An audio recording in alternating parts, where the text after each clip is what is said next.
Class start అయ్యేటప్పుడు ఇలా గుర్తు చేయరా వీలైతే, ప్రతిసారి మర్చిపోతున్నాం. Thank you so much. చూడండి, trade surplus in June 2020. India's trade has turn surplus for the first time in 18 years. As imports dropped by 40. Imports అనేవి మనం దేశం దిగుమతులు అనేవి 48% ఈ June 2020లో తగ్గాయి. దానివల్ల ఏమైందంటే 18 సంవత్సరాల్లో మొదటిసారి ఇండియా అనేది సర్ప్లస్ లోకి వెళ్ళింది, ట్రేడ్ సర్ప్లస్ లోకి వెళ్ళింది. అంటే ఇండియా ఇంపోర్ట్స్ కంటే ఎక్స్పోర్ట్స్ అనేవి పెరిగినాయి. Domestic manufacturing is being boosted. The government is taking steps to promote domestic manufacturing and industry. ఇప్పుడే చెప్పాము, ఆత్మనిర్భర్ భారత్ దీనిలో భాగంగా మన ఇండిజినస్ గూడ్స్, ఇండిజినస్ ప్రొడక్ట్స్ ఏవైతే ఉన్నాయో లోకల్ ప్రొడక్ట్స్ ఇంప్రూవ్ చేసే భాగంగా గవర్నమెంట్ అనేది స్టెప్స్ తీసుకుంటుంది. అది కూడా బ్యాలెన్స్ ఆఫ్ పేమెంట్స్ స్ట్రెంథెన్ చేయడానికి ఒక టూల్లో ఉపయోగపడుతుంది అని చెప్పి ఈ ఆర్టికల్లో చెప్పారు. ఇప్పుడు చూడండి, ఇది important. Free trade agreements. The government also reviewed all free trade agreements. Free trade agreements అంటే ఏంటంటే మనం బయట కంట్రీస్ తో ఏవైతే ట్రేడ్ అగ్రిమెంట్స్ చేసుకున్నామో ఆ అగ్రిమెంట్స్ ని గవర్నమెంట్ రివ్యూ చేసింది. FTAs done earlier have permitted foreign goods to come easily. ముందు ఏం జరిగిందంటే బయట దేశం నుంచి మన కంట్రీలోకి గూడ్స్ అండ్ సర్వీసెస్ ఈజీగా రావడం మొదలు పెట్టాయి. కానీ మన గూడ్స్ అనేవి బయట కంట్రీస్ కి వెళ్ళడంలో ఇంపోర్ట్ డ్యూటీస్ కానీ క్వాలిటీ రెస్ట్రిక్షన్స్ కానీ బయట కంట్రీస్ ఎక్కువ ఇంపోజ్ చేసావు మన మధ్య. దానికి ఎగ్జాంపుల్ ఏంటంటే European countries have oppose technical standards. Tyres import దీనిలో మన దగ్గర నుంచి టైర్స్ యూరోపియన్ కంట్రీస్ కి వెళ్ళేటప్పుడు చాలా స్టాండర్డ్స్, టెక్నికల్ స్టాండర్డ్స్ అనేవి పెట్టేవాళ్ళు. కానీ అక్కడ నుంచి మనకేమైనా వచ్చేటప్పుడు మనం ఎప్పుడు టెక్నికల్ స్టాండర్డ్స్ కానీ స్ట్రిక్ట్ రెస్ట్రిక్షన్స్ కానీ పెట్టలేదు. సో అందుకోసం అని చెప్పి ఈ ట్రేడ్ అగ్రిమెంట్స్ ఏవైతే ఉన్నాయో వాటిని కూడా కాస్త స్ట్రిక్ట్ చేసే పనిలో కూడా మన గవర్నమెంట్ పడింది. Change in mode of manufacturing. ఇప్పటి వరకు మన మోడ్ ఆఫ్ మ్యానుఫ్యాక్చరింగ్ మన కంట్రీస్ లో బయట కంట్రీస్ ఇన్వెస్ట్మెంట్స్ ఎలా చేశారంటే ఓన్లీ అసెంబ్లింగ్ స్టేషన్స్ అనేవి పెట్టేవాళ్ళు. అంటే డైరెక్ట్ మ్యానుఫ్యాక్చరింగ్ కాకుండా బయట దేశాల్లో మ్యానుఫ్యాక్చర్ అయిన ప్రొడక్ట్స్ ఇక్కడ తీసుకొచ్చి అసెంబుల్ చేసి ఇక్కడ అమ్మేవాళ్ళు. అలాంటి కల్చర్ కి ఇండియా అనేది నో చెప్పబోతోంది. అసెంబ్లీ వర్క్ షాప్స్ అయితే మా దగ్గర పెట్టొద్దు, ఓన్లీ మ్యానుఫ్యాక్చరింగ్ ఇన్స్టిట్యూట్స్ పెడితే పెట్టండి అనే విధంగా ఇండియా అనేది ముందుకు వెళ్తుంది. దాని ద్వారా ఇలాంటి రెస్ట్రిక్షన్స్ పెట్టడం వల్ల మన ఇండియా యొక్క బ్యాలెన్స్ ఆఫ్ పేమెంట్స్ అకౌంట్ అనేది బ్యాలెన్స్ ఆఫ్ పేమెంట్ తాలూకా ఇదర్ స్టేటస్ అనేది స్ట్రెంథెన్ అవబోతుంది అని మినిస్ట్రీ ఆఫ్ కామర్స్ వాళ్ళు చెప్తున్నారు. It is clear? మీకు అందరికీ అర్థమైందా? Are you able to follow అండి? If it is clear, type yes.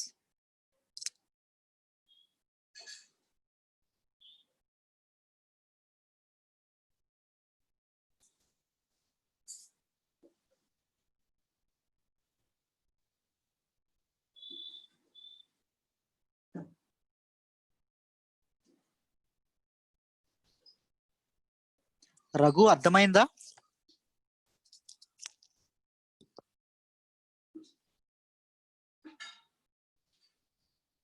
Sai Gautam అర్థమైందా?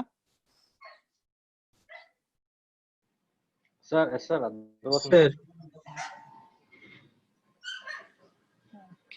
ప్రతీక్ష అర్థమైందమ్మా?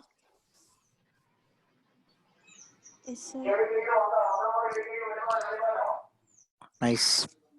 సో నెక్స్ట్ ఆర్టికల్కి వెళ్దాం.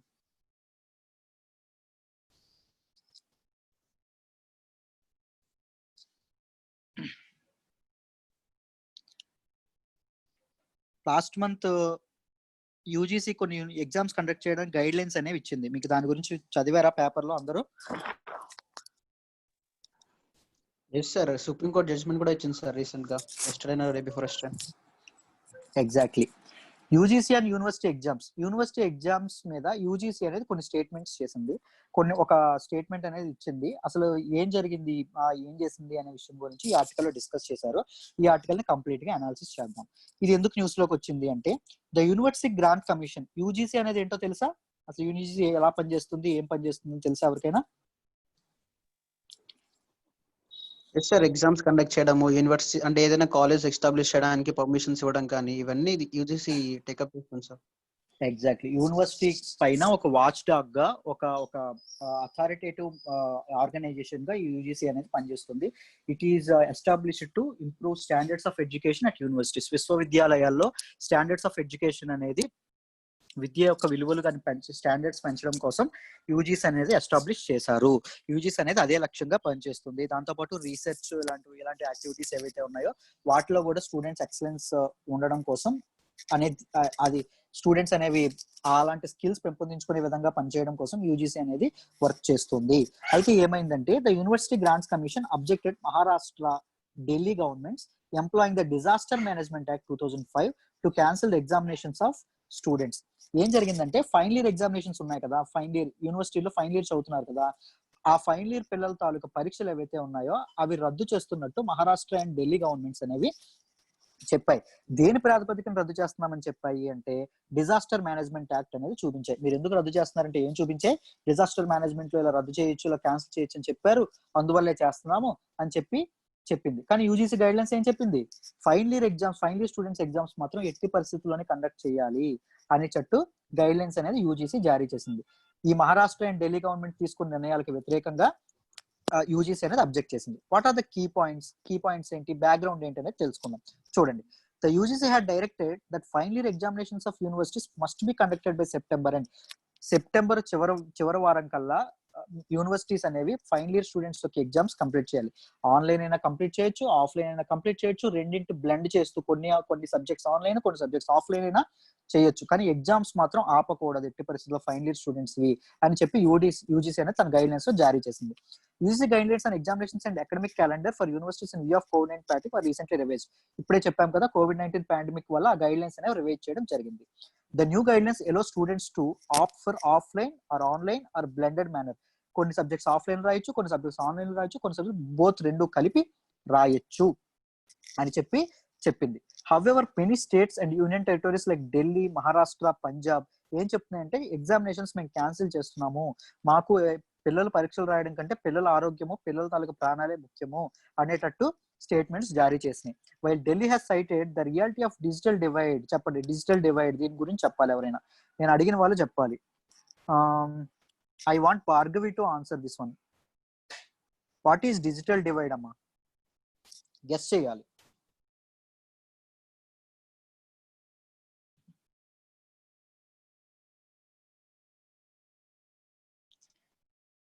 పరీక్షలు ఎందుకు రద్దు చేస్తున్నారు అంటే డిజిటల్ డివైడ్ ఉంది అంటున్నారు. అసలు డిజిటల్ డివైడ్ అనే కాన్సెప్ట్ ఏంటి, ఐడియా ఏంటి? I want now Surekha to answer this one. Bhargavi chappatla.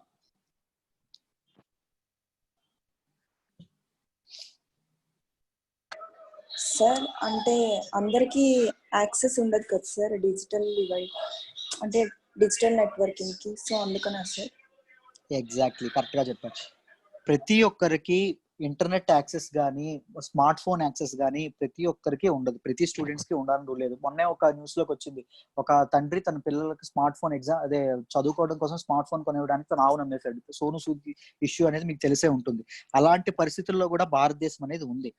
అలాంటప్పుడు కొంతమందికి స్తోమత ఉంటుంది, కొంతమందికి స్తోమత ఉండదు, వాటికి యాక్సెస్ ఉండదు. ఒకవేళ స్తోమత ఉన్నా వాళ్ళు ఉన్న ప్లేసులు రూరల్ అండ్ అర్బన్ ఏరియాస్ లో, కొన్ని రూరల్ ఏరియాస్ లో ఇంటర్నెట్ యాక్సెస్ అనేది ఉండడం అవ్వదు, డబ్బులు ఖర్చు పెట్టినా జరగదు. అలాంటి వ్యత్యాసాలు ఉండడం వల్ల ఎగ్జామ్స్ అనేవి కండక్ట్ చేయడం కుదరదు అని చెప్పి ఢిల్లీ గవర్నమెంట్ చెప్పింది. The UGC is calling cancellation of exams a populist move which may undermine the future of higher education in India. కానీ యూజీసీ ఏం చెప్తుంది, దీనివల్ల ఒక తరానికే ఇబ్బంది కలుగుతుంది. మీకు అర్థమైందా? ఇలాంటి డెసిషన్ తీసుకోవడం వల్ల, ఇలాంటి ఒక ఫైనల్ ఇయర్ బ్యాచ్ అనేది ఎగ్జామ్స్ లేకుండా బయటకు వెళ్ళిపోవడం వల్ల ఏం జరుగుతుంది అంటే ఒక తరానికే ఒక పెద్ద చేంజ్ అనేది రావడం జరుగుతోంది అని చెప్తున్నారు. నెక్స్ట్ చూడండి,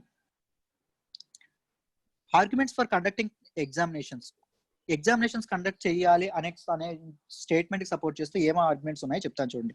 the UGC has argued that conduction of exams was entirely with in the domain of UGC which is a statutory body as per the UGC act. UGC act 1956 లో యూజీసీ యాక్ట్ అనేది enact చేయడం జరిగింది. ఆ enact చేసిన act దీని ద్వారా form అయిన organisation ఏంటంటే యూజీసీకి ఏం అప్పగించారు, ఎగ్జామినేషన్స్ కండక్ట్ చేయడం కానీ, క్వాలిటీ స్టాండర్డ్స్ మెయింటైన్ చేయడం కానీ, రీసెర్చ్ అండ్ ఇవి ఇంకా స్టూడెంట్స్ లో స్కిల్స్ ఇన్కార్పొరేట్ చేయడం కానీ, ఇలాంటి తాలూకు డ్యూటీస్ అని యూజీసీకి అప్పచెప్పారు. మధ్యలో స్టేట్స్ ఎందుకు ఈ నిర్ణయాలు తీసుకుంటున్నాయి, ఎగ్జామ్స్ క్యాన్సిల్ చేయాలా ఇది అది అని చెప్పి యూజీసీ వాదిస్తోంది. ఓకేనా?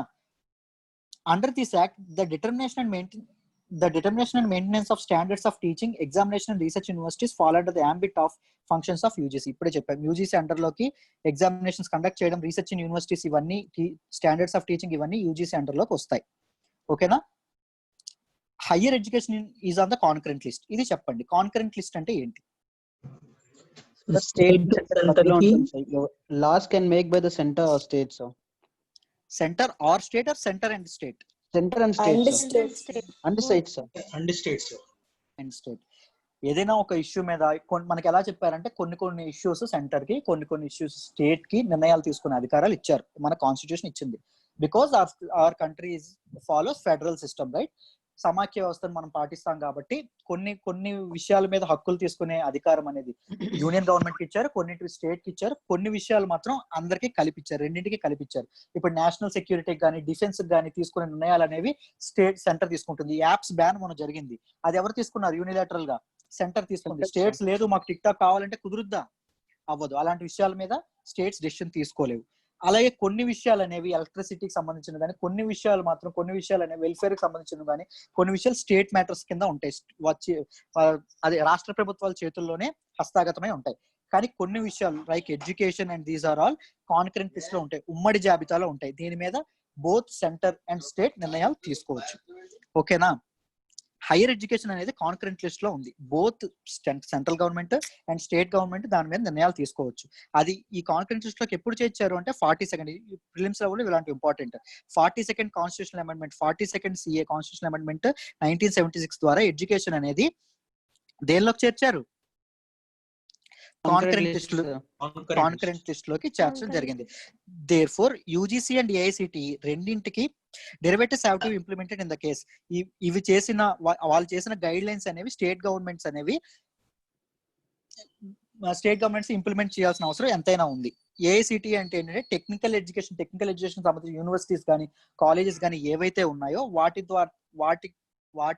వాటికి సంబంధించిన నిర్ణయాలు ఏవైతే తీసుకునే బాడీ ఏదైతే ఉంటుందో దాన్ని ఏఐసిటి అంటామండి. ఆ బాడీని as the UGC said, the courts of law have a limited role in the framing policies of academic issues.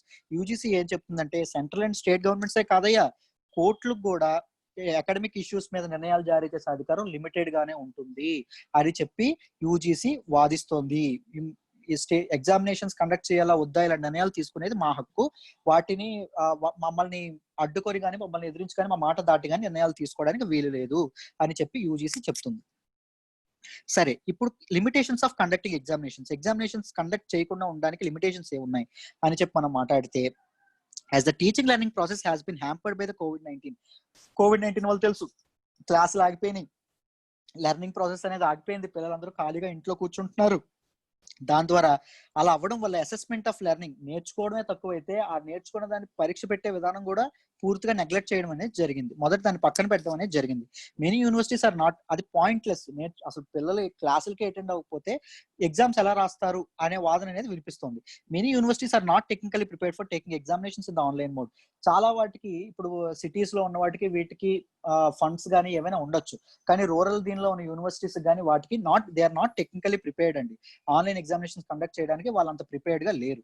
The reliance on written and subjective type of examinations for the evaluation of student is archaic model. This is an old fashioned model అండి. అంటే చేత్తో పరీక్షలు రాసే విధానం అనేది వీటిని ఎప్పుడు Oxford, IITs లాంటి వాళ్ళు ఎప్పుడో వదిలేశారు ఆ సిస్టమ్ ని, ఓన్లీ ఆన్లైన్ లోనే పెడుతున్నారు.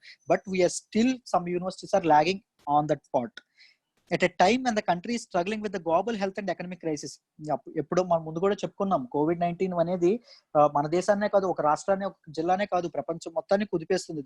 It is not only health crisis, కేవలం అది ఒక ఆరోగ్య సంక్షోభమే కాదు, ఆర్థిక సంక్షోభం, సామాజిక సంక్షోభం, చాలా ఇబ్బందులకు గురి చేస్తుంది. ఇలాంటి టైంలో ద ప్రెజర్ ఆఫ్ ఎగ్జామ్స్ ఉన్నాయి అనే ప్రెజర్ పిల్లల్లో ఇంకా ఇబ్బందుల్ని, physical and mental health issues కూడా తీసుకొచ్చే అవకాశం కూడా ఉంది. ఫిజికల్ ఇష్యూ అంటే కోవిడ్-19 గురయ్యే అవకాశం ఉంది, మెంటల్ ఇదంటే ఆ ప్రెజర్ వల్ల పిల్లలు అనే వాళ్ళు ఇబ్బందులు పడే అవకాశం కూడా ఉంది అని చెప్తున్నారు.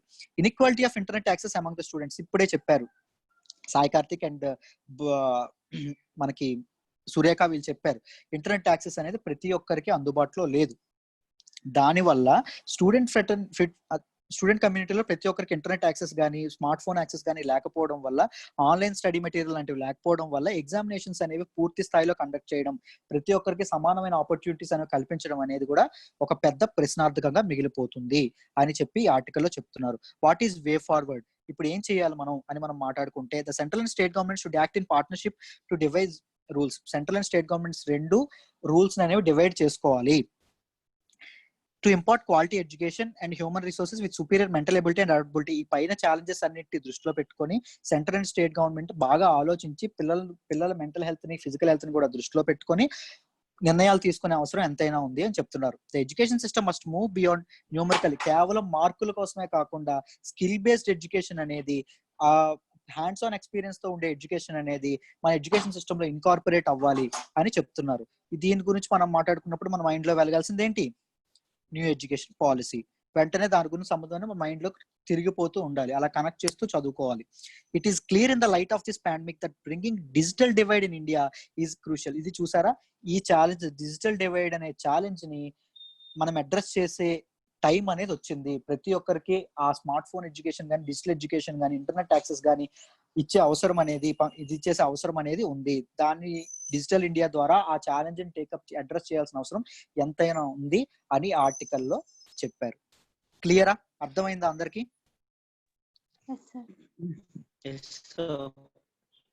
If it is clear, type yes. ప్రతి ఒక్కరు టైప్ చేయాలి, అప్పుడే నెక్స్ట్ దానికి మూవ్ అవుతా.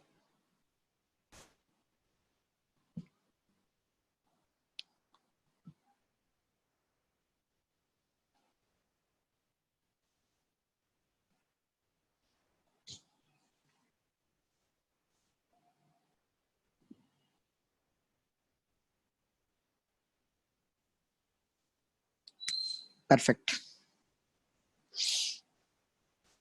ఇది చూడండి,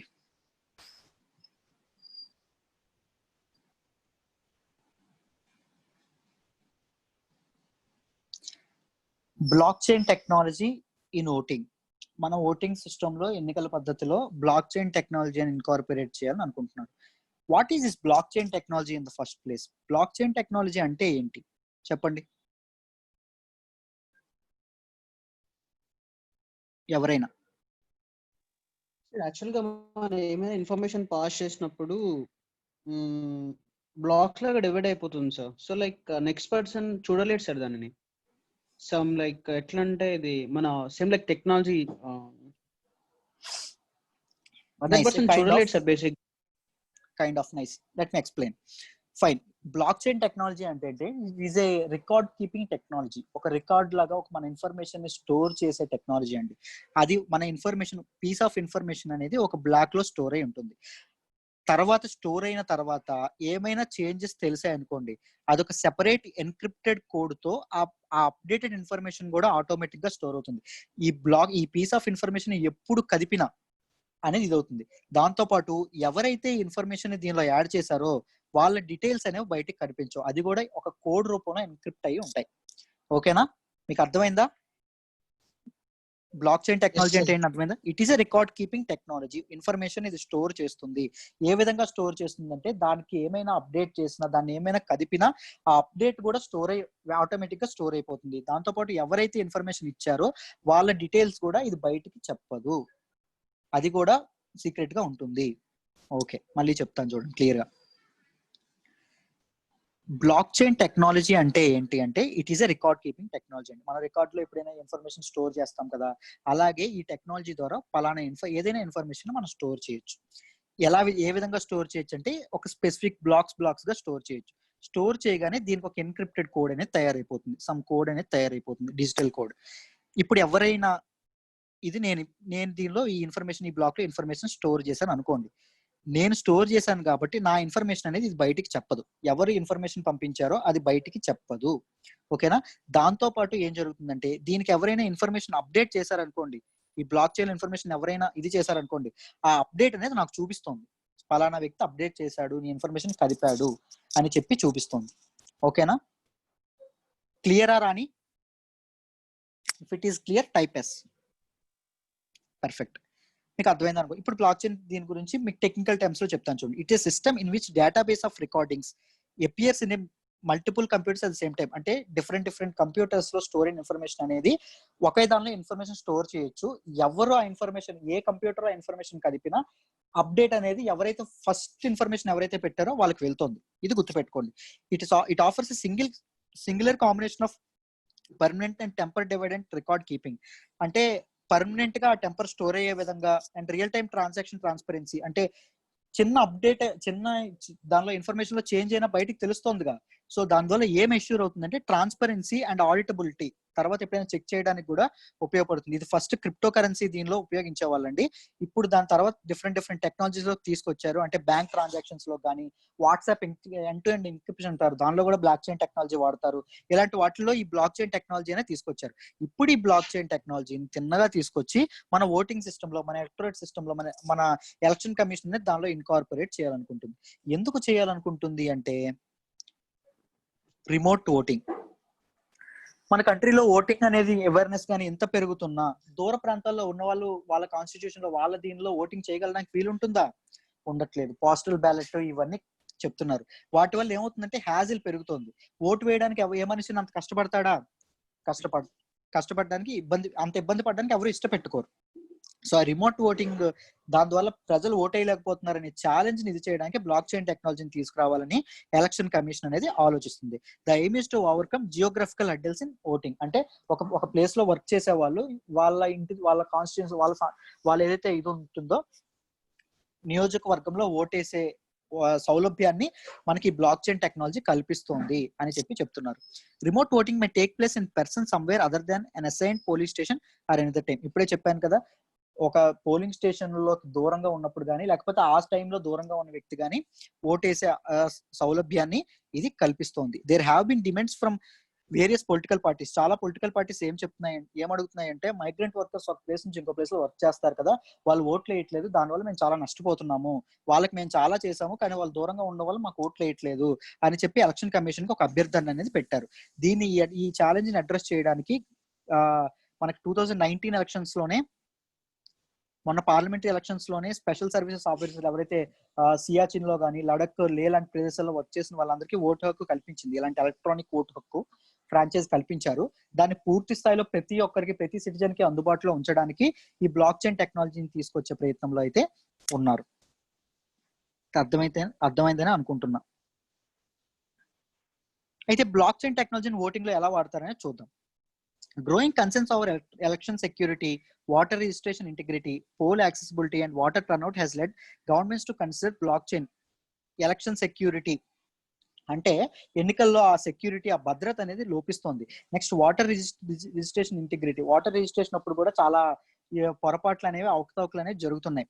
పోల్ యాక్సెసిబిలిటీ, అంటే ఎన్నికలకు ఓటేసే యాక్సెసిబిలిటీ కూడా తక్కువ ఉంది. ఇలాంటి ఛాలెంజెస్ అన్నిటిని అడ్రస్ చేయడం కోసం ఈ బ్లాక్ చైన్ టెక్నాలజీని తీసుకొచ్చే ప్రయత్నం అయితే ఎలక్షన్ కమిషన్ చేస్తుంది. Electronic voting has been used in varying forms. 1970s నుంచి వాడుతూనే ఉన్నారండి. కానీ దానికి పూర్తిగా మనం ఈవీఎం ట్యాంపరింగ్స్ అని, ఇవి అవి అని మనం ప్రతి ఎలక్షన్స్ లో వింటూనే ఉంటున్నాం.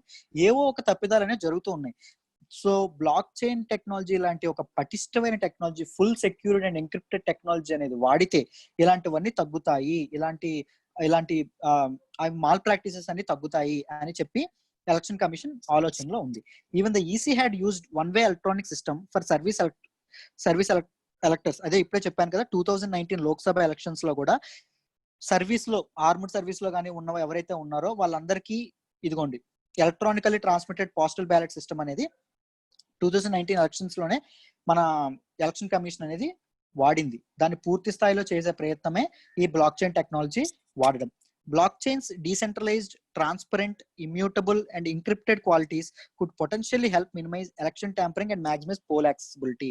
బ్లాక్ చైన్ టెక్నాలజీ అనేది వాడడం వల్ల ట్రాన్స్పరెన్సీ అని పెరుగుతుంది, పోల్ యాక్సెసిబిలిటీ కూడా, ఎక్కువ మంది ఓటేసే ఇది కూడా సౌలభ్యం కూడా దొరుకుతోంది. అలా ఆ ఛాలెంజ్ ని కూడా మీట్ అవ్వచ్చు అని చెప్పి ఈ ఆర్టికల్లో మనకి చెప్తున్నారు. ఫాస్ట్ అవుతున్నానా? No sir. ఫైన్. అంటే మరీ స్లోగా చెప్తే బోర్ కొట్టేస్తుంది అని చెప్పే ఉద్దేశంతో ఫాస్ట్ గా చెప్తున్నా. Sir, while reading articles, making note different terminology on paper. Different టెర్మినాలజీయే కాదు, మీరు అనాలిసిస్ కూడా మీ పేపర్ చదివేటప్పుడు మీ అనాలిసిస్ కూడా రాసుకోవాలి. పేపర్ లో ఉన్నదే రాయకూడదు. నోట్ మేకింగ్ మీద నేను ఒక మంచి వీడియో అది నిన్న కూడా చెప్పాను. ఈ సండే కన్ఫర్మ్ గా చేస్తాను note making and Hindu paper analysis మీద. మీరు అది చూడండి, యూట్యూబ్ లో పెడతాము, చూడండి. రిసోర్సెస్ కూడా చెప్తాను, నేను ఎక్కడ ఏ రిసోర్సెస్ వాడతాను ఈ నోట్స్ అన్నిటిని తెచ్చుకోవడానికి, ఆ రిసోర్సెస్ గురించి కూడా చెప్తాను.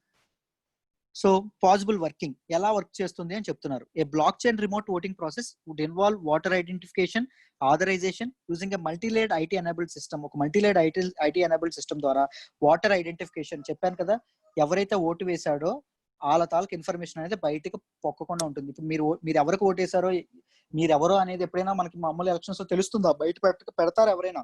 పెట్టరు.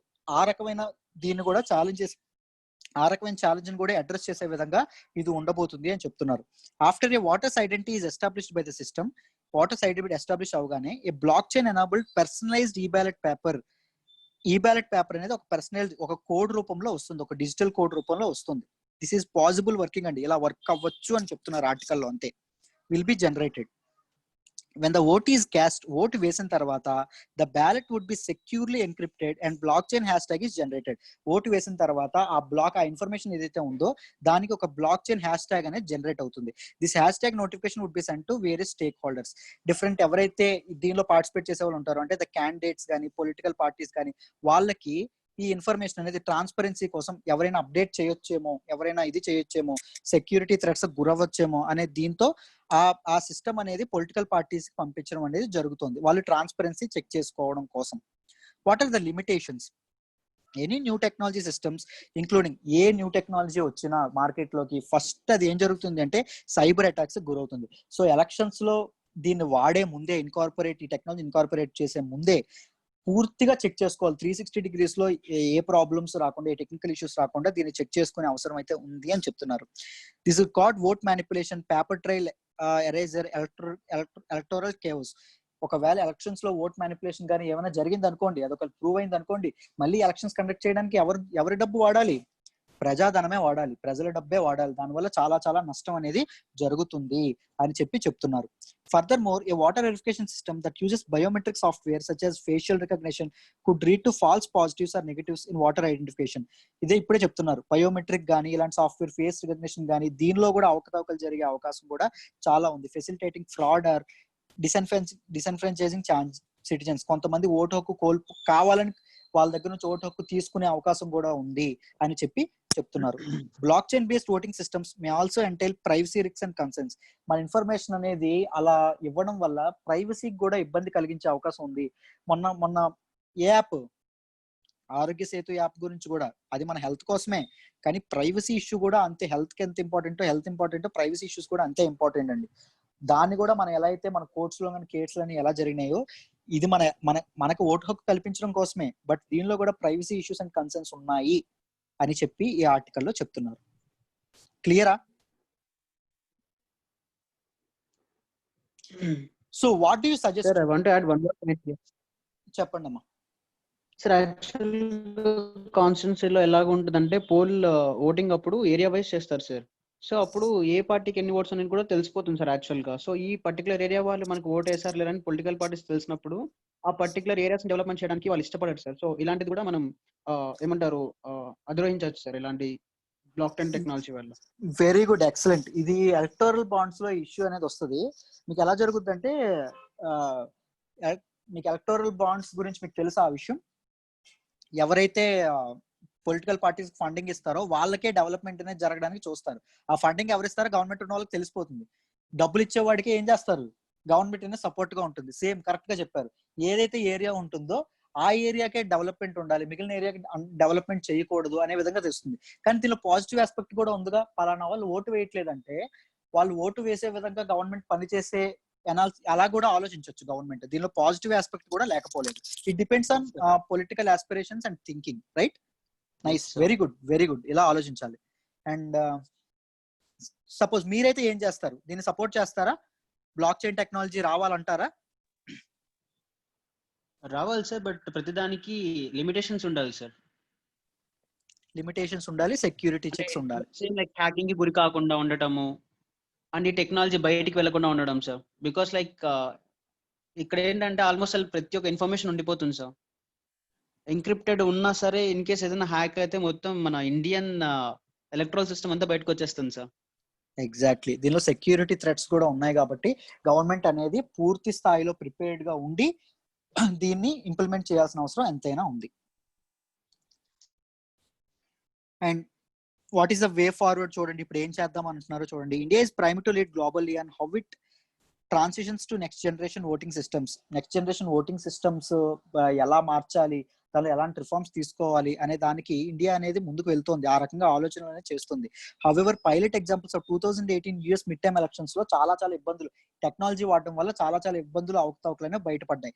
ఆ గ్యాప్స్ ని, ఆ ఇష్యూస్ ని బ్రిడ్జ్ చేయడానికి, ఈ సెక్యూరిటీ కన్సర్న్స్ ని బ్రిడ్జ్ చేయడానికి టెక్నాలజికల్ ఇన్నోవేషన్ వాడేటప్పుడు చాలా జాగ్రత్తగా ఉండాలి అని చెప్తున్నారు. Election commission could try block chain based voting first as a mock exercise. ఒక మాక్ ఎక్సర్సైజ్ గా వాడొచ్చు, ముందు ఒకసారి ట్రయల్ వెర్షన్ గా వాడండి, తర్వాత అది పూర్తిగా సక్సెస్ అయితే అప్పుడు దాన్ని మన ఓటింగ్ సిస్టమ్ లో, మన ఫ్రాంచైజ్ సిస్టమ్ లో దాన్ని ఇన్కార్పొరేట్ చేయొచ్చు, ఇంప్లిమెంట్ చేయొచ్చు అనే విధంగా కన్క్లూజన్ అనేది చెప్తున్నారు.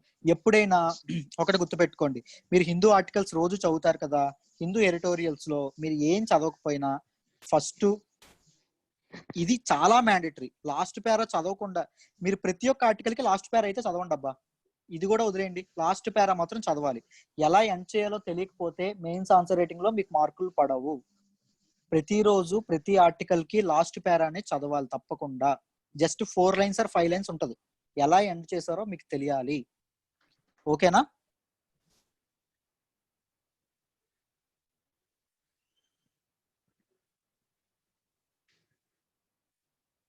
ఈవీఎం స్టైల్ కూడా ఫస్ట్ కేరళలో స్టార్ట్ చేశారు. 1970s నుంచే చాలా ఎలక్ట్రానిక్ డివైజెస్ ఇన్కార్పొరేట్ చేసే విధంగా చాలా ఎలక్షన్ కమిషన్ ఆలోచిస్తుంది. దానిలో భాగంగానే ఈవీఎంస్ కూడా ఇది చేశారు. గుడ్,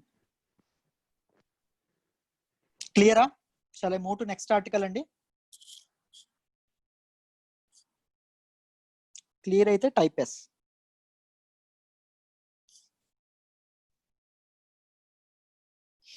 మెయిన్స్ ఆన్సర్ రేటింగ్ ఎవరు రాయట్లా, ఎందుకు రాయట్లేదు నాకు తెలియట్లా అసలు. మీరు రాయాలి, అది మీకోసం పెట్టింది.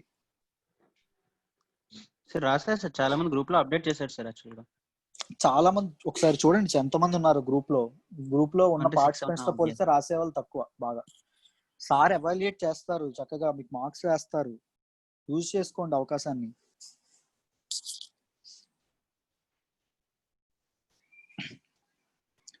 ఇది చూడండి, the reality of isolating China. World countries అన్నిటికీ, అంటే మెయిన్లీ యుఎస్ లాంటివి, ఇండియా లాంటివి ఇవన్నీ ఏం చేద్దాం అనుకుంటున్నాయంటే చైనాని ఐసోలేట్ చేద్దామని చూస్తున్నాయి. అసలు రియాలిటీగా సాధ్యపడుతుందా, ఆ యాక్షన్స్ అని నిజంగా చైనాని ఐసోలేట్ చేయడంలో ఉపయోగపడుతున్నాయా అని చెప్పి ఒక వండర్ఫుల్ ఆర్టికల్ నేను వచ్చింది. ఆ ఆర్టికల్ ని పూర్తిగా డిస్కస్ చేద్దాము. ఇంటర్నేషనల్ రిలేషన్స్ ఎప్పుడైనా చదివేటప్పుడు నేను హిందూ కూడా ప్రిఫర్ చేయమని చెప్పను, బీబీసీ లాంటివే చూడండి. ఈ మధ్య నాకు అర్థమైంది ఇవి చాలా ట్రాన్స్పరెంట్ గా ఉంటాయి, ఎప్పుడైనా చాలా ఉపయోగపడతాయి. ఓకేనా? అసలు ఏం జరిగిందో చూద్దాం. Worsening US and China ties implications for other countries. ఏం జరిగిందంటే యుఎస్ అండ్ చైనా ఏదైతే ఉందో వీటి రిలేషన్స్ పాడవడం వల్ల మిగిలిన దేశాల మీద కూడా వాటి ప్రభావం అనేది పడుతూ వస్తా ఉంది. అసలు ఏంటి, after years of cooperating with one another, మొన్నటి వరకు యుఎస్ యొక్క మెయిన్ ఏంటంటే ట్రేడ్ పార్ట్నర్ చైనా, కానీ ఈ కరోనా వైరస్ రావడం, ఈ ట్రంప్ అగ్రెషన్ అనేది చూపించడం, వీటి వల్ల ఏమైందంటే యుఎస్ అండ్ చైనా మధ్య ఇప్పుడు కోల్డ్ వార్ నడుస్తుంది. కోల్డ్ వార్ నడడం వల్ల యుఎస్ అనేది తన అలైస్ కోసం ప్రయత్నిస్తోంది, అలాగే చైనా కూడా కొన్ని కంట్రీస్ తో దోస్తీ చేయడానికి ప్రయత్నిస్తుంది. సో బయటకు బహిరంగంగా పోటీ చేసుకోకపోయినా, యుద్ధ వాతావరణం లేకపోయినా కోల్డ్ వార్ మాత్రం నడుస్తోంది రెండు కంట్రీస్ మీద. This places several countries in Asia in a difficult position. ఇప్పుడు చూడండి, ఏషియన్ కంట్రీస్ ఏవైతే ఉన్నాయో అవి యుఎస్ వైపు వెళ్ళాలా, చైనా వైపు ఉండాలా అనే సందిగ్ధతలో మునిగిపోయాయి. ఎందుకు? More on trade war, right? ఎందుకు? యుఎస్ ఉంది, యుఎస్ అనేది అన్ని రకాలుగా స్ట్రాంగ్, చైనా అనేది ఎకనామికల్లీ వెరీ స్ట్రాంగ్. చైనా అవసరం ప్రతిదానికి ఉంది, ఎందుకంటే చాలా కంట్రీస్ తమ అవసరాల కోసం చైనా ఇంపోర్ట్స్ మీద ఆధారపడతాయి. మీకు అర్థమైందా? అందుకే చైనాతో పెట్టుకుంటే చాలా ఇబ్బంది అనే ఉద్దేశంలో చైనాకి ఎగ్నెస్ట్ గా వెళ్ళాలని నిర్ణయించుకోవట్లేదు. US may not necessarily be the first choice for many countries in Asia and the Asia Pacific region. ఏషియాలో ఉన్న చాలా కంట్రీస్ కి యుఎస్ అనేది యుఎస్ తో అవసరం కానీ యుఎస్ తో ఫస్ట్ చాయిస్ కాదు. ఎందుకంటే చైనా అనేది సుపీరియర్ పవర్ గా, ఏషియాలో సుపీరియర్ పవర్ గా నడుస్తుంది. చైనా కూడా హెల్పింగ్ దీంతోనే ఉంది, దూరంతోనే ఉంది. అంటే మిగిలిన కంట్రీస్ ఐకమత్యం చేసుకొని వాళ్ళ మీద వాళ్ళని ఎకనామికల్ గా దీనిగా డామినేట్ చేసి ఫారెన్ పాలసీ మీద డామినేట్ చేసే విధంగానే చైనా నడుచుకుంటోంది. In this case China it is clearly more feared than loved. ఇది గుర్తుపెట్టుకోండి. చైనాని ఎక్కువగా జనాలు ప్రేమించట్లా, చైనా అంటే భయపడుతున్నారు జనాలు. అంటే I mean countries, Asian countries చైనాని ప్రేమిస్తున్నారని చెప్పట్లేదు కానీ చాలా ఎక్కువగా భయపడుతున్నారు. అందుకోసమనే యుఎస్ వైపు మొగ్గు చూపట్లేదు. ఎవరు అంటే ఏషియన్ కంట్రీస్. ఇది గుర్తుపెట్టుకోండి. ఈవెన్ మన ఇండియా కూడా ఇన్ని చెప్తున్నా చైనాతో మేము కంప్లీట్ గా ఇదైపోతాము, ఇండియా మన యుఎస్ తోనే ఉంటాము అని స్టేట్మెంట్స్ అయితే పాస్ చేయట్లేదు. మీరు గమనిస్తుంటే చైనా వల్ల ఎకనామిక్ రిలేషన్స్ దెబ్బతింటాయేమో అని ప్రతి ఒక్కరికి భయం ఉంది. Because it's world's manufacturing hub. ప్రపంచంలో వాడే చాలా వస్తువులనే చైనాలోనే తయారవుతాయి. చైనాస్ అగ్రెషన్, చైనా యొక్క అగ్రెషన్ అంటే దాని గురించి మాట్లాడదాం. Beijing's virtual take over of Hong Kong has only confirm what had long been known about China relations. నేను చైనా అండ్ హాంకాంగ్ రిలేషన్ గురించి యూట్యూబ్ లో ఒక వీడియో చేశాను, డీటెయిల్డ్ గా ఎక్స్ప్లెయిన్ చేశాను. వీలైతే ఆ వీడియో చూడండి. రీసెంట్లీ నేషనల్ సెక్యూరిటీ లా అనేది చైనా హాంకాంగ్ లో ఇంపోజ్ చేసింది.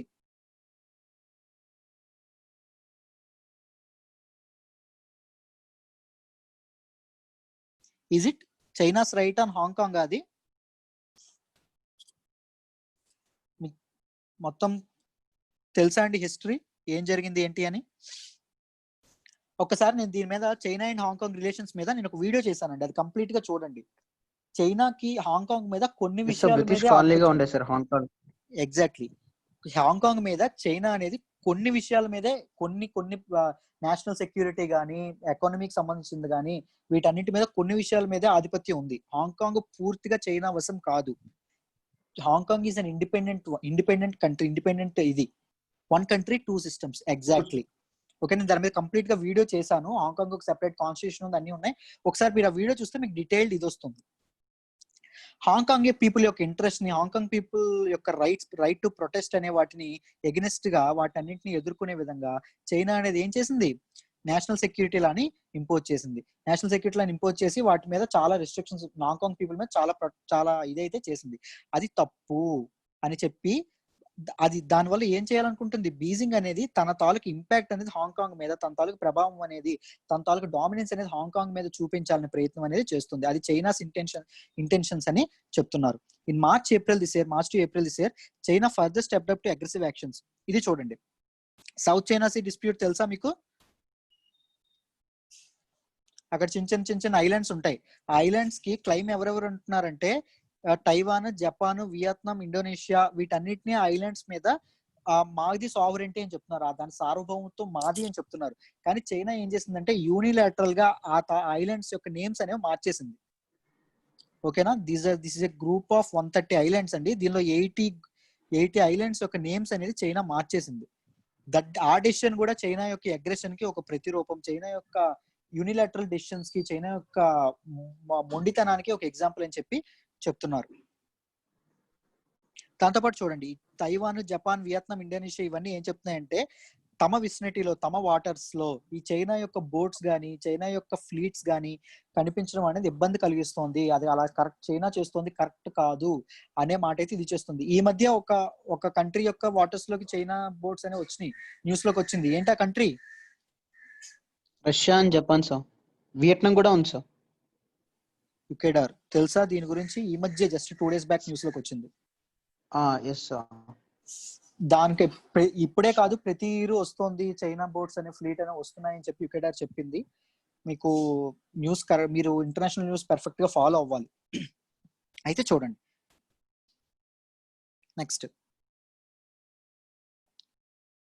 How countries are resisting China. చైనాని కంట్రీస్ అనే మిగిలిన దేశాలను ఎలా ఎదుర్కొంటున్నాయని మాట్లాడుకుంటే, hardly any country in Asia is willing to openly confront. Open గా చైనా అంటే మాకు పడదు, చైనాతో మేము వ్యతిరేకంగా ఉంటాము అని చెప్పి మాట్లాడడానికి ఏషియాలో ఏ కంట్రీ అయినా భయపడుతుంది. ఇన్ని డిస్ప్యూట్స్ జరుగుతున్నా, చైనా ఇంత దుండడుగు చర్యలు, ఇంత ఇబ్బందికరంగా ప్రవర్తిస్తున్నా ఏ కంట్రీ ఆ సాహసం అయితే చేయట్లేదు. East Asian countries explain that China was always known to be over protective South China Sea. South China Sea నాదే, మాకు చెందిందే, దాని సార్వభౌమత్వం మాదే అనే ధోరణి చైనా ఎప్పుడు, అనే ఆలోచన చైనా ఎప్పుడు ఆ బిహేవియర్ అనేది ప్రదర్శిస్తూనే ఉంది, ఎగ్జిబిట్ చేస్తూనే ఉంది. And China consider South China Sea a natural shield against possible hostile intervention by, అంటే బయట కంట్రీస్ నుంచి వచ్చే సెక్యూరిటీ థ్రెట్స్ కి వ్యతిరేకంగా మాకు ఈ సౌత్ చైనా సీ అనేది ఉపయోగపడుతుంది. దీనిలో మా ఆధిపత్యం ఉంటే బయట కంట్రీస్ నుంచి మేము ఈజీగా సెక్యూరిటీ థ్రెట్స్ అధిగమించగలము అని చెప్పి చైనా ఎప్పటి నుంచో భావిస్తోంది. No US assurance or China's aggression has been enough to make countries in the region openly side with the US and against China. ఈ సౌత్ చైనా సీ రీజియన్ లో యుఎస్ అష్యూరెన్స్ ఇవ్వట్లేదు మేము మీకు సపోర్ట్ గా ఉంటామని, అలాగని చైనా కూడా పూర్తి అగ్రెషన్ తో కూడా లేదు. అసలు దాన్ని అలాగే ఆ ఇష్యూని ఎటు కదలకుండా అలాగే ల్యాగ్ చేస్తూ డిలే చేస్తూనే ఉంటున్నారు. ఓకేనా, అది కూడా ఇబ్బంది పెడుతోంది ఆ కంట్రీస్ కి. ఎటువైపు వెళ్ళాలో, ఎటువైపు ఇది అవ్వాలి. యుఎస్ ఒకళ్ళు సపోర్ట్ చేసింది అనుకోండి కంట్రీస్ కి, ఈ కంట్రీస్ అని యుఎస్ వైపు వెళ్తారు. అలాగే చైనా మరీ అగ్రెసివ్ గా ప్రవర్తించింది అనుకోండి, వీళ్ళు యుఎస్ వైపు వెళ్తారు.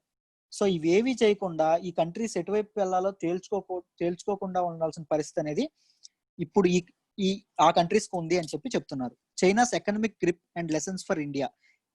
చైనా మీద ఎకనామిక్ గ్రిప్, ఆర్థికంగా మిగిలిన కంట్రీస్ మీద ఎలా ఉంది, చైనా ఎలాంటి గ్రిప్ ఉంది మిగిలిన కంట్రీస్ మీద మనం మాట్లాడుకుంటే, despite a series of dictates from Washington to restrict economic and other relations, China remains untagged. మీకు కంప్లీట్ గా చూస్తుంటే యుఎస్ అనేది ఏం చేస్తుందంటే చైనా యొక్క ఫేమ్ ని, చైనాని విపరీతంగా దూషిస్తూనే ఉంది. ఎకనామిక్ రిలేషన్స్, ఎకనామిక్ టైస్ అనేవి ఇది చేస్తూనే ఉంది. బట్ చైనా మీద ఏక వాలినట్టు కూడా లేదు. చైనా అనేది దాన్ని పక్కకు పడేస్తుంది. అసలు మినిమం ఎఫెక్ట్ అనేది చైనా మీద లేదు, ఎంత చేస్తుంది, ఎంత ప్రెజర్ యుఎస్ నుంచి ఉన్నా. China seems confident that it's స్ట్రాంగిల్ hold on the global economy మీద ఉన్న తన పట్టు మిగిలిన కంట్రీస్ యొక్క అపోజిషన్ ని ఈజీగా హ్యాండిల్ చేసేస్తుంది అని చైనా అనేది కాన్ఫిడెంట్ గా, నమ్మకంతో ఉంది. It would be wise for India to recognize this. దీన్ని ఇండియా కూడా గుర్తించాలి. ఎకనామికల్ గా చైనాని ఏం చేయలేము, మనం రిటాలియేట్ చేసే ఇది కాదు. మన ఇండియా యొక్క ఎకానమీని, మన ఇండియా యొక్క రిసోర్సెస్ ని, మన ఇండియా యొక్క ప్రొడక్షన్ ని, మన ఇండియా యొక్క సప్లై సిస్టమ్ ని, సప్లై చైన్ ని మనం పెంచుకోవాలి తప్ప చైనాని బ్యాన్ చేసి, చైనా ఇంపోర్ట్స్ బ్యాన్ చేసి, చైనా ఇంపోర్ట్స్ మీద డ్యూటీస్ విధించి, యాపిల్ బ్యాన్ చేసి మనం ఏం చేయలేము అనే విషయాన్ని ఇండియా కళ్ళు తెరిచి చూడాలి అని చెప్పి ఈ ఆర్టికల్లో చెప్తున్నారు. It is equally necessary to realise how fickle some of the countries can be when they come to economic issues. మీరు గమనిస్తే హాంకాంగ్ ఇష్యూలో యూకే అనేది గుర్రుగా ఉంది ఎవరిపైన, చైనా పైన.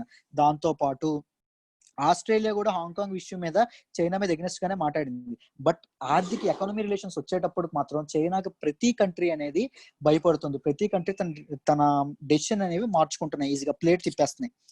At a recent meeting in Washington, Australia made it clear China is important for Australia. ఇప్పుడే చెప్పాను, Hong Kong ఇష్యూలో ఎగ్నెస్ట్ గా మాట్లాడినా వాషింగ్టన్ లో జరిగిన రీసెంట్ మీటింగ్ లో ఆస్ట్రేలియా ఏం చెప్పిందంటే చైనా అనేది ఆస్ట్రేలియా చాలా ఇంపార్టెంట్ అని చెప్పింది. ఇది చూడండి. Like wise the UK secretary state for foreign and Commonwealth affairs recently stated in it's parliament. UK కూడా ఏం చెప్పిందంటే UK wants a positive relationship with China. UK ఎవరిని బ్యాన్ చేసింది? మన ఒక కంపెనీని బ్యాన్ చేసింది. తెలుసా ఏ కంపెనీ? హువాయిని బ్యాన్ చేసింది. మీకు 5G టెక్నాలజీ బ్యాన్ చేసింది. బట్ స్టిల్ మాకు చైనాతో పాజిటివ్ రిలేషన్షిప్ ఉండాలి అని చెప్తుంది. బహిరంగంగా బయటకు చైనా మాకు పడదు అని ఏ కంట్రీ చెప్పట్లేదు. ఎందుకంటే economically China is very strong. అది గుర్తుపెట్టుకోండి. It is evident that few nations across the world are not willing to risk China's ire. China యొక్క కోపాన్ని తట్టుకునే దీనిలో మిగిలిన ఏ కంట్రీస్ లేవు, because of strong economic ties. ఎందుకంటే మిగిలిన కంట్రీస్ చైనాకి చాలా ట్రేడ్ రిలేషన్స్ అనేవి చాలా గట్టిగా ఉన్నాయి. India's relations with neighbouring countries and concerns, దీని గురించి మనం ఆల్రెడీ మాట్లాడాం. నేపాల్ తో రిలేషన్స్ బాగున్నాయా? ఇండియాకి బాగాలేవు. కలాపని ఇష్యూ మీద చాలా ఇబ్బంది అవుతుంది. శ్రీలంకతో బాగున్నాయి. ఇప్పుడు చూడండి, రాజపక్సెస్ అనేవాళ్ళు ఎప్పటి నుంచి ఇండియాకి ఎగ్నెస్టే. ఓకేనా, మన చైనా యొక్క ఇతను మారారు, శ్రీలంక ఇది మారారు. ఎవరు వచ్చారు చెప్పండి? మహిందా రాజపక్ష. ఎన్నోసారి అటెండ్ అయ్యారు, ఎన్నోసారి ఎలక్ట్ అయ్యారు, ఎన్నో టైం ఇది? Fourth time. వరుసగా కాదు, ఫోర్త్ టైం ఆయన ఇదయ్యారు. రాజపక్స ఫ్యామిలీ కూడా దీనికి రావడం, ఇదవ్వడం మన ఇండియాకి ఒక చేదు అనుభవం అనే చెప్పాలి, ఇండియాకి ఎగ్నెస్ట్ గా ఉంటుందనే చెప్పాలి వాతావరణం. The strain in India Bangladesh relations is a real cause for concern since it can provide a beach against China activities in the reason. మనకి ఇండియా అండ్ బంగ్లాదేశ్ రిలేషన్స్ కూడా పాడవుతున్నాయి. బంగ్లాదేశ్ తో మొన్నే చెప్పాం ప్రాబ్లం ఏంటి, సిటిజన్షిప్ అమెండ్మెంట్ యాక్ట్ తో ప్రాబ్లం. సిటిజన్షిప్ అమెండ్మెంట్ యాక్ట్ తో బంగ్లాదేశ్ మన మీద కోపంగా ఉంది. దాంతో పాటు బంగ్లాదేశ్ లో ఎవరు పెట్టుబడులు పెడుతున్నారు, అదే ఇంపోర్ట్ చైనా అనేది బంగ్లాదేశ్ ప్రొడక్ట్స్ ఇంపోర్ట్ కి డ్యూటీ ఫ్రీ చేసింది, ట్యాక్స్ అనేవి తీసేసింది కొన్ని ప్రొడక్ట్స్ మీద. సో చైనా అనేది బంగ్లాదేశ్ దగ్గర అవ్వాలని చూస్తుంది. దాంతో పాటు సబ్మిట్ కూడా రీసెంట్ గా సమ్మిట్ కూడా అయింది. దాంతో పాటు ఇరాన్ తో మనకి ఇరాన్ అనేది మనకి చిరకాల మిత్రులు అనేవాళ్ళు, మనకి చాలా ఎప్పటి నుంచో ఫ్రెండ్షిప్ ఇరాన్ తో ఉండేది. ఇప్పుడు ఏమైంది, ఇరాన్ లో $400 బిలియన్ హిస్టారికల్ ఇన్వెస్ట్మెంట్ కూడా ప్లాన్ కూడా చైనా చేస్తుంది. దాని ద్వారా ఏమవుతుంది, ఇరాన్ కూడా మూవ్ అయ్యే ప్రమాదం, మన కంట్రీకి దూరంగా మూవ్ అయ్యే ప్రమాదం ఉంది. సో మన నైబరింగ్ కంట్రీస్ తో ఉన్న కన్సర్న్స్ కూడా చైనాకి చాలా హెల్ప్ చేస్తాయి, మన ఫారెన్ పాలసీలో చేంజెస్ రావాలి అని చెప్తున్నారు. Exactly cancel Chabahar railway project కూడా ఇరాన్ క్యాన్సిల్ చేస్తుంది. Happy that you are following news thoroughly. Growing Chinese presence in India sphere of influence. India ప్రభావితం చేయగల ప్రాంతాల్లో Iran oil export to China for next 25 years at subsidised price. చాలా తక్కువ price కి Iran అనేది పంపిస్తోంది next 25 years. కానీ US sanctions భయపడి ఇండియా అనేది నలిఫై చేసేసింది ఇరాన్ నుంచి ఆయిల్ ఇంపోర్ట్స్. దానివల్ల ఇరాన్ కి చాలా కోపం వచ్చింది ఇండియా మీద. మీకు తెలుసా అవన్నీ? తెలుసని అనుకుంటున్నాను. Growing Chinese presence in India sphere of influence. India ప్రభావితం చేయగల దేశాల్లో చైనా యొక్క ఇన్ఫ్లుయెన్స్ పెరుగుతోంది. ఎక్కడెక్కడ, నేపాల్ కి ఇండియాకి ఒక కల్చరల్ రిలేషన్షిప్ అనేది ఉండేదండి దీనిగా. కానీ కలాపాని లిపులేక్ ఇష్యూ వల్ల ఏమైంది, రెండు కంట్రీస్ మధ్య దీని వల్ల రెండు కంట్రీస్ మధ్య రిలేషన్స్ అనేవి దెబ్బతిన్నాయి.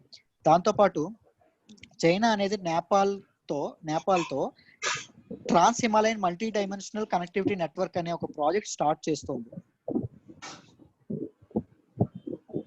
అందరూ మ్యూట్ చేసుకోవాలి, డిస్టర్బెన్స్ వస్తుంది.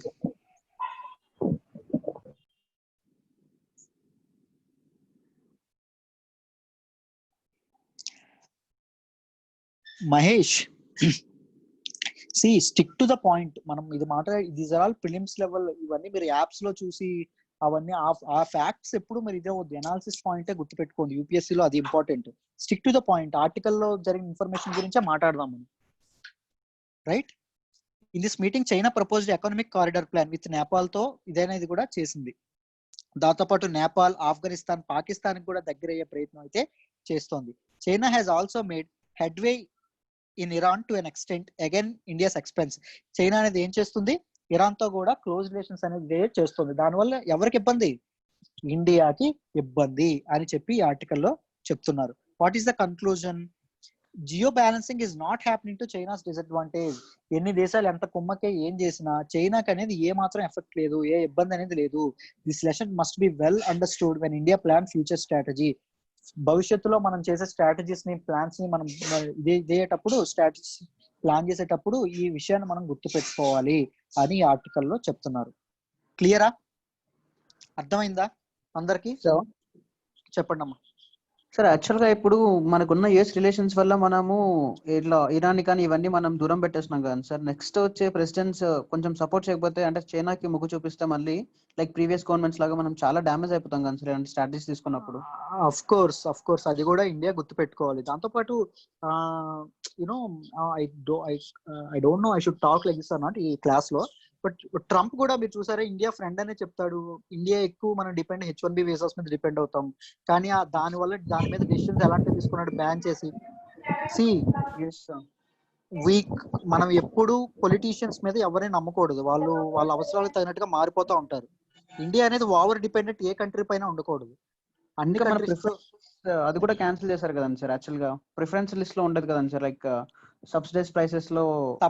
ఎగ్జాక్ట్లీ, ప్రిఫరెన్స్ లిస్ట్ లో కూడా మన ఇండియాని బయటకి ఇది చేశారు. అది కూడా ఒక ఇష్యూ. బట్ మళ్ళీ తీసుకొచ్చేస్తామని చెప్పారు. తర్వాత ఒకటి ఈ అనౌన్స్మెంట్ అనేది చేశారు, ఇంక్లూడ్ చేస్తామని. But let's see what happens అనేది. ఇప్పుడు నెక్స్ట్ వచ్చే ఎవరైతే వస్తారో, ట్రంప్ మారిపోతే ఆయన చేతుల్లో ఉంటుంది మొత్తం ఇండియా భవిష్యత్తు.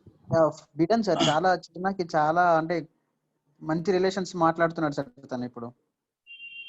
Exactly. Of course Trump saying India friend అన్నప్పుడు తనకి ఎగ్నెస్ట్ గా పోటీ చేసే వాళ్ళు మనకు ఫ్రెండ్ అని అన్నారు కదా. అవును సార్, ఎందుకంటే he is raising issues like CAA గురించి మాట్లాడుతున్నారు, ఈవెన్ ఎన్ఆర్సీ గురించి మాట్లాడుతున్నాడు, కాశ్మీర్ ఇష్యూ గురించి మాట్లాడుతున్నారు. అవును, అవును సార్. ఇది చూడండి నెక్స్ట్ ఆర్టికల్. నేను ప్రతిరోజు ఒక స్కీమ్ గురించి చెప్తాను అన్నాను కదా, ఈ రోజు మనం నేర్చుకునే స్కీమ్ పిఎంకేవివై అంటే ఏంటో తెలుసా? ప్రధాన మంత్రి కౌశల్ వికాస్ యోజన. ఓకేనా? అంటే Pradhan Mantri skill development scheme అంటామండి ఇది. అసలు దీని గురించి ఏంటి, ఇది ఎప్పుడు లాంచ్ అయింది, ఎలా అయిందో ఈ స్కీమ్ గురించి కంప్లీట్ గా ఇది చేస్తాను, చూడండి. దిస్ వాజ్ లాంచ్డ్ ఇన్ 2015 లో లాంచ్ అయింది. It is a flagship programme of ministry of skill development and entrepreneurship. Ministry of skill development and entrepreneurship యొక్క సుపీరియర్ స్కీమ్ అండి ఇది. ఈ national skill development corporation implements it with the help of training partners. దీన్ని implement చేసేది ఎవరు అంటే national skill development corporation. ఏ మనిషికైనా ఏ సిటిజన్ కైనా స్కిల్ అనేది చాలా ఇంపార్టెంట్, నైపుణ్యం అనేది చాలా ఇంపార్టెంట్. స్కిల్ అనేది చేతిలో ఉంటేనే ఎవరైనా తన సంపాదన తను సంపాదించుకోగలడు. దానివల్ల వాళ్ళ ఫ్యామిలీ యొక్క డెవలప్మెంట్ ఇంప్రూవ్మెంట్ కానీ, వాళ్ళ లివింగ్ స్టాండర్డ్స్ ఇంప్రూవ్మెంట్ కానీ, కంట్రీస్ యొక్క ఎకానమీ యొక్క ఇంప్రూవ్మెంట్ కానీ ఇది చేయగలడు. మామూలుగా మన ఇండియన్స్ లో చాలా మంది ఎంటర్ప్రెన్యూర్స్ కానీ వీళ్ళందరూ స్కిల్ ఎవరైనా నేర్చుకుని ఎంటర్ప్రెన్యూర్స్ మీద ఎవరైనా కోర్సులు చేసి వెళ్తున్నారా, వ్యాపారాలు గట్రా పెట్టుకుంటున్నారా, లేకపోతే ఏమైనా ఉద్యోగాలు చేస్తున్నారా? చాలా మంది సెల్ఫ్ లెర్నింగ్ మీద ఆధారపడి ఉంటున్నారు. దానివల్ల ప్రొడక్షన్ కానీ సప్లై కానీ తగ్గుతుంది. సో గవర్నమెంట్ ఏ నిర్ణయం తీసుకుందంటే అలాంటి వాళ్ళకి వాళ్ళ ఫీల్డ్స్ లో స్కిల్ డెవలప్మెంట్ ట్రైనింగ్ అనేది ఇవ్వగలిగితే వాళ్ళ స్కిల్ పెరిగి వాళ్ళు ఇంకా ఎక్కువ రాబడి ఇంకా ఎక్కువ ఇది దాన్ని లెవరేజ్ చేసుకోగలరు, అవైల్ చేసుకోగలరు, ఎక్కువ సంపాదించుకోగలరు అని చెప్పి, ఎకనామికల్ గా బాగా మంచి స్టాండర్డ్ లో ఉండగలరు అని చెప్పి గవర్నమెంట్ ఆలోచించి ఈ డెసిషన్ తీసుకుంది. It aims to mobilise youth to take up skill training with the aim of increasing productivity అనేది ఇంక్రీజ్ చేయాలి, aligning the training and certification to the needs of the country. ఒక దేశం యొక్క అవసరాలకి సరిపడా ఏవైతే స్కిల్స్ అవసరమో ఆ స్కిల్స్ లో యూత్ కి, ఎవరైతే యంగ్ పీపుల్ ఉన్నారో వాళ్ళకి ట్రైనింగ్ ఇచ్చే విధంగా ఇది ముందుకు సాగుతోంది. ఏది? ప్రధాన మంత్రి కౌశల్ వికాస్ యోజన అనే scheme. owing to the success of PMKVY1 wherein more than 90 lakh students 2015 లో PMKVY1 అనేది ఇదైందండి. 2015 to 2016 చేశారు దీన్ని. తర్వాత 2016 to 2020 సెకండ్ ఫేజ్ అనేది చేశారు. 2 phases లో అవుతుంది. ఈ 1 year లో 19 lakh స్టూడెంట్స్ కి స్కిల్ డెవలప్మెంట్ ట్రైనింగ్ అనేది ఇచ్చారు. టార్గెట్ ఎంత పెట్టుకున్నారంటే 1 year లో 24 lakhs పీపుల్ కి ఇవ్వాలనుకున్నారు, కానీ 19 lakhs వరకే రీచ్ అయింది. తర్వాత 2016 నుంచి 2020కి 12,000 కోట్లు అనేది బడ్జెట్ అనేది అలొకేట్ చేశారు. ఎంత పెట్టుకున్నారు? 10 million అంటే కోటి మందికి 2020 కల్లా స్కిల్ ట్రైనింగ్ అనేది ఇవ్వాలి అని చెప్పి ఇది పెట్టుకున్నారు. This is the logo. And ఇది చూడండి, ఇలాంటి సర్టిఫికెట్, ఇది శాంపుల్ సర్టిఫికెట్. ఇలాంటి సర్టిఫికెట్ అనేది ట్రైనింగ్ కంప్లీట్ చేసిన వాళ్ళకి ఇస్తారు. See key components. What are the key components of this scheme అంటే షార్ట్ టైం ట్రైనింగ్ అనేది చాలా తక్కువ ఉంటుంది. ఒక స్పెసిఫైడ్ స్కిల్ గురించి పెడతారు, ఆ స్పెసిఫైడ్ స్కిల్స్ గురించే ఇది చేస్తారు. ఎవరికి ఇస్తారు ట్రైనింగ్ అంటే unemployed people or school or college dropouts. College లో మధ్యలో చదువు వదిలేసే వాళ్ళు ఎవరైతే ఉన్నారో వాళ్ళకి ఈ స్కిల్ ట్రైనింగ్ అనేది ఇస్తారు. రికగ్నిషన్ ఆఫ్ ప్రియర్ లెర్నింగ్ అంటే ముందు నేర్చుకునే స్కిల్ ఏదైతే ఉందో దాని మీద ఒక టెస్ట్ కానీ అసెస్మెంట్ కానీ పెట్టి దాన్ని కూడా సర్టిఫికెట్స్ అనేవి ఇస్తారు. Special projects. This component ensures training in special areas. Special అంటే కంప్యూటర్ దీనిలో కానీ, సేల్స్ లో కానీ, మార్కెటింగ్ లో కానీ, ఇలాంటి స్పెషల్ ప్రాజెక్ట్స్ లో వాళ్ళని స్టూడెంట్స్ ఎవరైతే ఉన్నారో, యూత్ ఎవరైతే ఉన్నారో వాళ్ళని పూర్తిగా ఎక్విప్ చేస్తారు. ఈ times to encourage training in vulnerable and marginal groups of society. ఎవరైతే అణగారిన వర్గాలు ఏవైతే ఉన్నాయో వాళ్ళలో ఉన్న యూత్ కి ఎక్కువగా ఇలాంటి స్కిల్ ట్రైనింగ్ అనేది ఇవ్వడం అనేది జరుగుతుంది. Training partners are mandated to organise Kaushal and Rozgar melas every 6 months. ప్రతి 6 months కి కౌశల్ అండ్ రోజ్గార్ మేళాస్ అనేవి ట్రైనింగ్ పార్ట్నర్స్ ఎవరైతే ట్రైనింగ్ ఇచ్చేవాళ్ళు ఎవరైతే ఉన్నారో, ట్రైనింగ్ ఇచ్చేవాళ్ళు బోత్ పబ్లిక్ అండ్ ప్రైవేట్ అండి, ఇద్దరు ప్లేయర్స్ ఉంటారు. అంటే గవర్నమెంట్ ఇన్స్టిట్యూషన్స్ ట్రైనింగ్ ఇస్తే, ప్రైవేట్ ఇన్స్టిట్యూషన్స్ కూడా ట్రైనింగ్ ఇవ్వచ్చు, చేస్తాయి. వాళ్ళు ఏం చేస్తారంటే ప్రతి 6 months కి ఈ మేళాస్ కండక్ట్ చేసి ఎవరైతే ఉన్నారో, ఎవరైతే స్కిల్ ట్రైనింగ్ తీసుకున్నారో వాళ్ళ అవగాహన పెంచడానికి, వాళ్ళకి సర్టిఫికెట్స్ జారీ చేయడానికి, వాళ్ళని ఎంకరేజ్ చేయడానికి ఉపయోగపడతారు. And providing placement assistant to certified ones. ఎవరైతే సర్టిఫికేషన్ కంప్లీట్ చేశారో వాళ్ళకి ప్లేస్మెంట్, ఉద్యోగ అవకాశాలు కల్పించడంలో కూడా ప్రయత్నాలు అయితే జరుగుతాయి.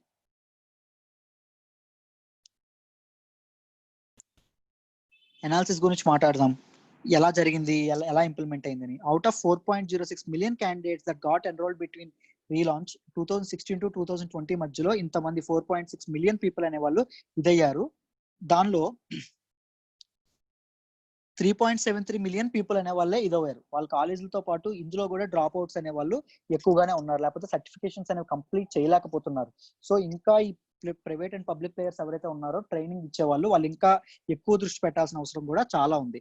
Certification stats, candidates who scored at least 50% of total marks లో 50%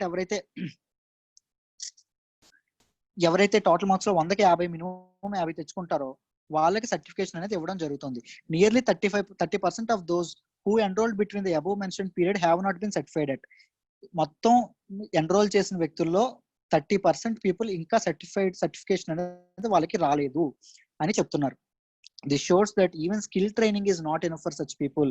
అలాంటి పీపుల్ కి డ్రాప్ అవుట్స్ ఎవరైతే ఉన్నారో వాళ్ళకి స్కిల్ ట్రైనింగ్ ప్రోగ్రామ్ కూడా ఉపయోగపడట్లేదు, ఇంకా ఏదైనా ఎడిషనల్ చేయాల్సిన అవసరం ఉంది అని చెప్తున్నారు. అందువల్ల ఎందుకు ఇలా జరుగుతుందంటే this is lack of proper basic education.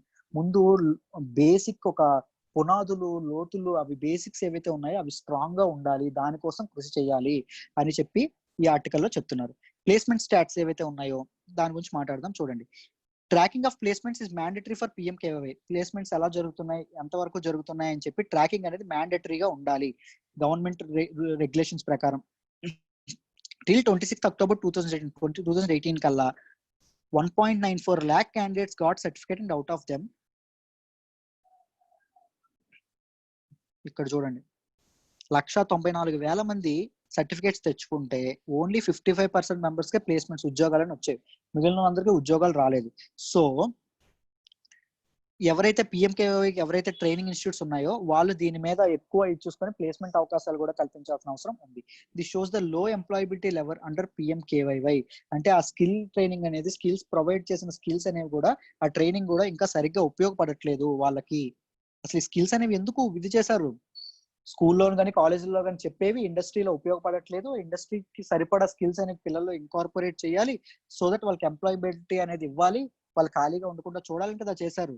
So only 55% members కే ఉద్యోగాలు వస్తే ఇంక ఈ కౌశల్ వికాస్ యోజన యొక్క ఉపయోగం ఏమున్నట్టు, ఏమీ లేనట్టు. సో ఇలాంటి ఛాలెంజెస్ ని గవర్నమెంట్ అనేది అడ్రస్ చేయాల్సిన అవసరం చాలా ఉంది. వే ఫార్వర్డ్ గురించి మాట్లాడదాం, గవర్నమెంట్ ఏం చేయాలి అని. The government needs to ensure high quality secondary education. Secondary education అనేది, బేసిక్ లెవెల్ ఎడ్యుకేషన్ అనేది చాలా కరెక్ట్ గా ఉండాలి ప్రతి ఒక్కరికి. అప్పుడు వొకేషనల్ ఎడ్యుకేషన్, వొకేషనల్ ఎడ్యుకేషన్ ఇవన్నీ ప్రమోట్ చేయాలి, హ్యాండ్స్ ఆన్ ఎక్స్పీరియన్స్ ఇది చేయాలి, రీసెర్చ్ కల్చర్ అనేది ఇది చేయాలి అని చెప్పి ఇది చేస్తున్నారు. ఇవన్నీ మాట్లాడేటప్పుడు మళ్ళీ ఎక్కడికి వెళ్ళాలి, నేషనల్ ఎడ్యుకేషన్ పాలసీ 2020 ఇలా కనెక్ట్ చేసుకొని చదువుకోండి. వీటన్నిటి ఛాలెంజెస్ ని ఇది చేయడానికే తీసుకొచ్చారు. ఓకేనా, ప్రతి స్కీమ్ లోనే కొన్ని ఛాలెంజెస్ ఉంటాయి, ఛాలెంజెస్ మూవ్ చేయడానికి గవర్నమెంట్ డెసిషన్ తీసుకుంటుంది. Training partners need to be made accountable for training and the number of placement opportunities that is provided under the scheme. Training partners ఎవరైతే ఉన్నారో, ట్రైనింగ్ ఇచ్చే వాళ్ళు ట్రైనింగ్ స్టాండర్డ్స్ కరెక్ట్ గా ఉండడానికి, అలాగే placements అనేవి ప్రొవైడ్ చేయడానికి చాలా అకౌంటబుల్ గా ఉండాలి, చాలా బాధ్యతాయుతంగా ఉండాలి అని చెప్తున్నారు. Participation from more and more industries should be sought for placements of the candidates train under the scheme. Industries కూడా, ఏవైతే ఇండస్ట్రీస్ ఉన్నాయో అవి కూడా ప్లేస్మెంట్స్ కానీ, లేకపోతే ప్రాక్టికల్ ట్రైనింగ్ ఇవ్వడానికి కానీ, లేకపోతే దాని ఇంటర్న్షిప్స్ ప్రొవైడ్ చేయడానికి కానీ చాలా ఇండస్ట్రీస్ కూడా ముందుకు రావాలి, ఒక సోషల్ రెస్పాన్సిబిలిటీ అనేది తీసుకోవాలి. Around 1 million youth enter the work force every month. ప్రతి నెల 1 million 10 లక్షల మంది వర్క్ ఫోర్స్ లోకి ఎంటర్ అవుతారు.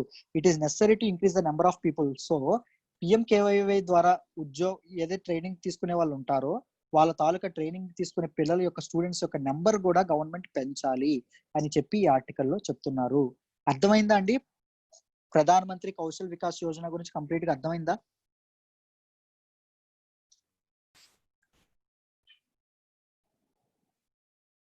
సురేఖ అర్థమైందా? yes sir. సాయి గౌతమ్ అర్థమైందా? yes sir. కృతిక అర్థమైందా? yes sir. రాణి అర్థమైందా?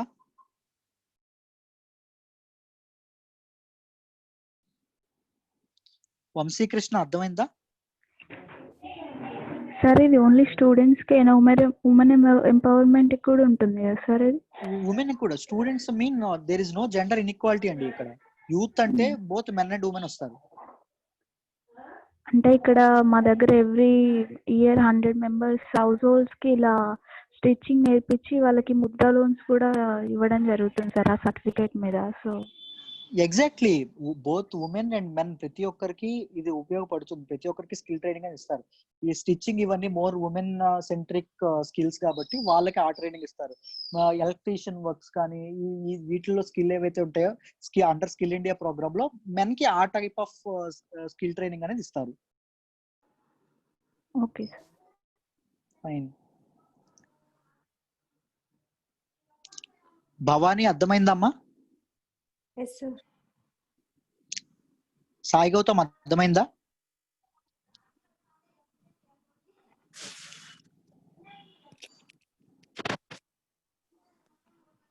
ఇన్ కేస్ ఎప్పుడైనా ఎవరికైనా ఏవైనా అర్థం కాకపోతే మధ్యలో ఆపి అడగండి మీరు.